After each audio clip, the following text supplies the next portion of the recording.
Тэгэхээр өнөөдөр цахим шүүх тэг 2.0-ийн шүүхийн захимжлалтын шин системийг нээх ийм хэмжээ болж байна. Тэгэхээр ер нь бол төрцгөөс одоо явуулж байгаа энэ захимжлах бодлогын хүрээнд шүүх одоо захимжлах үйл явцыг 2021 оны одоо шинэ хэрэгжигдсэн хуулиас эхлүүлээд бодлогын баримтчилгааг батлаад за ингэж явсан үүнтэй холбоотойгоор бас хууль эрх зүйн орчин тодорхой хэмжээнд бүрдсэн байгаа.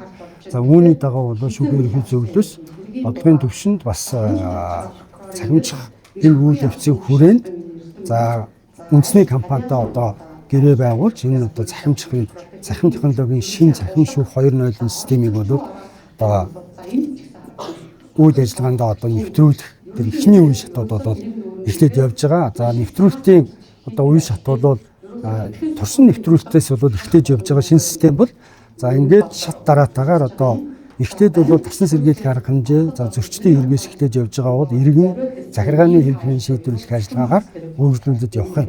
За ер нь бол энэ шин системийн онцлог бол шүүхийн одоо захимжлалтыг ихтэй ярихад бол 1990-ад оноос хойш ярина. За гэхдээ энэ үеэс хойш бол ихэвчлэн бүртгэлийн системүүд байсан бол энэ удаагийн манай шин систем бол за иргэд олон нийт шүүхэд өөрснөө орон зай цаг хугацаанаас үл хамааран шүүхэд хэмжлээ гаргах мэдүүлэх энэ боломжийг энэ цахим технологиг ашиглаж бүрдүүлж байгаа юм. Тэгэхээр цахим хавц тэрэг бий болно.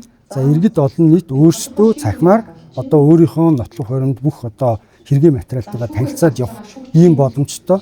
За энэ нь бол нөгөө талдаа бас одоо шүүхийн үйл ажиллагаа иргэд олон нийтэд илүү ойртож, илүү хүртээмжтэй болох ийм үндэс нөхцөл нь бүрдэж байгаамаа гэсэн үг.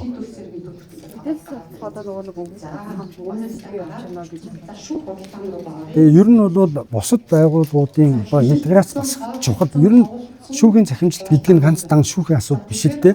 Энд бол бусад байгууллагуудын оролцоо, мэрэгчлэтнүүдийн итвэх санаачлаг мандат маш их чухал.